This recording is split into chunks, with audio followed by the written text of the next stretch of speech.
நம்ம இன்னைக்கு தெரியாம நிறைய தப்புகள் பண்ணிக்கிட்டு இருக்கோம். அதுல ஒரு விஷயம்தான், நம்ம இஷா தொழுதுட்டு ஃபஜருக்கு எந்திரிக்கணும் நியத்து வச்சுட்டு படுக்கிறோம். அதே மாதிரி தூங்கி ஃபஜருக்கு எந்திரிச்சிட்டு தொழுதுட்டு வந்துடுறோம். ஃபஜ்ருக்கு தொழுதுட்டு வந்ததுக்கு அப்புறம் இன்ஸ்டாகிராம் பார்க்குறோம். இன்ஸ்டாகிராம்ல ஹராமான ஃபீட்ஸ் தான் வருது. இசை கலந்தது, ஆபாசம் கலந்த ஃபீட் தான் வருது. ஜஸ்ட் இமேஜின் பண்ணி பாருங்க. நான் எதுவும் சொல்ல விரும்பல. ஜஸ்ட் இமேஜின் பண்ணி பாருங்க. ஒரு நபர் ஃபஜ்ர் தொழுதுட்டு தூய்மையா வராரு. அல்லாஹ்வோட பாதுகாப்புல வராரு. அப்போ அந்த ஹராமான வீடியோஸ், இசை, ஆபாசம் இதெல்லாம் அவர் பார்த்தாருன்னா அது எப்படி இருக்கும் காலையிலேயே?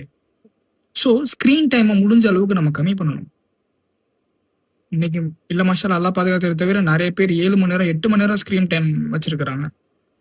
எதுக்கு தேவையோ அதை நம்ம யூஸ் பண்ணலாம். இன்ஸ்டாகிராமில் ரொம்ப நேரம் இருக்கிறத அவாய்ட் பண்ணிக்கிறது தான் நல்லது. யூடியூப்ல கூட அந்த வாட்ச் ஹிஸ்ட்ரின்னு நினைக்கிறேன், வாட்ச் சம்திங், அதை ஆஃப் பண்ணி வச்சுட்டா நம்ம சர்ச் பண்ணி பார்த்தா தான் வரும். நான் அது என்னன்னு அடுத்த வீடியோவில் நான் சொல்கிறேன். இந்த மாதிரி சோஷியல் மீடியா பிளாட்ஃபார்மாக நம்ம நல்ல விதமாக யூஸ் பண்ணணும் இன்ஷா அல்லாஹ். இதை தெரியாத உங்கள் ஃப்ரெண்ட்ஸ் அண்ட் ஃபேமிலிஸ்க்கு ஷேர் பண்ணுங்க. டெய்லி எனக்கு என்ன தோணுதோ, நம்ம டே டு டே லைஃப்ல பண்ற தப்புகள், நான் பண்ற தப்புகள், நம்ம எல்லாரும் சேர்ந்து சில விதமான தப்புகள் பண்றோம். அதை கொஞ்சம் கொஞ்சமா திருத்திக்கிறதுக்கான வழியை நம்ம பார்க்கணும் இன்ஷா அல்லாஹ். அதுக்காக தான் இந்த பதிவு. ஹைர் பாரக்கல்லாஹ் ஃபீக்கும்.